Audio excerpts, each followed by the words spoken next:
Ayan, palagi na lang ako naguhugas. Umaga, tanghali, hapon, pati gabi. Magsasaing pa, mag-iigib. Katapos, maghihilot pa ako ng likod.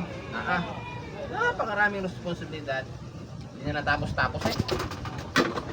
Sila, mga kayahay lang sa buhay, wala namang ginagawa. Tapos, Anong sinasabi mo? Sinasabi mo? Narinig kita. wala. Sabi ko, baka may hugasin pa. Dalhin mo dito kasi sinisipag ako ngayon. Ayusin mo lang ha. Tumakay ka na ron kasi Nagmamakul ka? hindi ako nagmamaktol. Ang pinapaliwanag ko lang, sinisipag ako ngayon. Ang gusto ko kasi, tapusin ko agad yung trabaho ko para makapagpahinga ako. Isa mo dyan ha.